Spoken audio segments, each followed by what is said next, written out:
What is the ego? The ego is a self-generated identity consisting of every belief we believe about who and what we are. This includes our personality, our talents, and our likes and dislikes. The ego is what keeps us locked away in our minds in an endless cycle of chatter, separated from the present moment. It is the identity created and reinforced by the story we tell ourselves. Our stories are, however, just that, stories. They do not make up who we are. Eckhart Tolle says, the most common ego identifications have to do with possessions, the work you do, social status and recognition, knowledge and education, physical appearance, special abilities, relationships, personal and family history, belief systems, and often nationalistic, racial, religious, and other collective identifications. None of these are you. While the ego is an aspect of the human condition, it is not the true essence of who we are. When we operate from ego, we are generally obsessed with right and wrong, blame and shame. We are not acting from a loving place, but a judgmental place. We are not acting from a place of how can I serve or how can I give. Rather, what do I get and how do I look? Learning to identify the traits and behaviors of the ego, and then working to consciously make a different choice, will drastically change your life. Here are 3 tips on managing your ego to create a more peaceful, loving life. Number 1, stop taking things personally. The ego loves to get offended. It loves to feel wounded, and it thrives on pain and conflict. When we choose to be offended over things, we are actively choosing to allow the ego to take hold of our lives and create pain. In order to disassociate from this decision and make a different choice, we must recognize that love is our natural state. Humans actually want to connect and feel joy, not misery.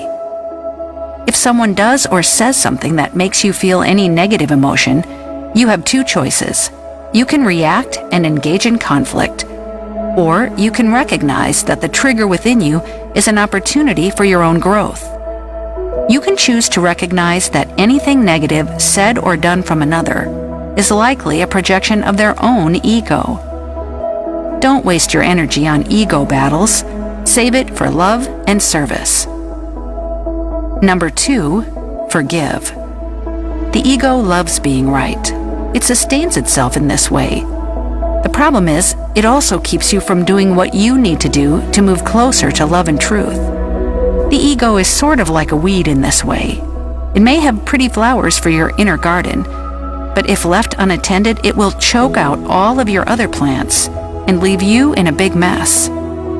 When you forgive, you allow your heart to open, and you separate from the need to be right and instead choose love. This is functioning from your true self. Forgive others and forgive yourself too. Number 3, let go and observe. Let go of trying to be right, trying to win, trying to be seen, trying to be heard. Instead, observe. The ego wants to prove itself and jump up and down to gain love and validation. Our higher self doesn't need validation. Our higher self knows that it is love. By becoming aware of the ego and its need to be seen, heard, and acknowledged, you open up space to be seen and heard without expectation. By observing without expectation, you then see things as they are. You see people as they are, rather than through a projected sense of lack, because they are not matching up to your ego's demands. In this space, there is also an opportunity to sit back and observe as to who or who is not functioning from a place where they can offer themselves up emotionally to give love, acceptance, adoration to you. This means we let go of controlling people in an attempt to have our needs met. This is freedom. Eckhart Tolle said, "The moment you become aware of the ego in you, it is strictly no longer the ego, but just an old conditioned mind pattern. ego implies unawareness. Awareness and ego cannot coexist. There is no denying that the ego serves its purpose, but when the ego becomes the dominant process of your mind, you fall out of alignment with your true self. With practice, you can learn how to manage your ego better and create a life that feels more peaceful, loving, and authentic. As Gandhi said, "When the ego dies, the soul awakens." Let your ego die, a little more each day, so your own soul can awaken and grow, so your freedom and joy can grow, so your peace can come forward. Bless your life by letting go of your ego.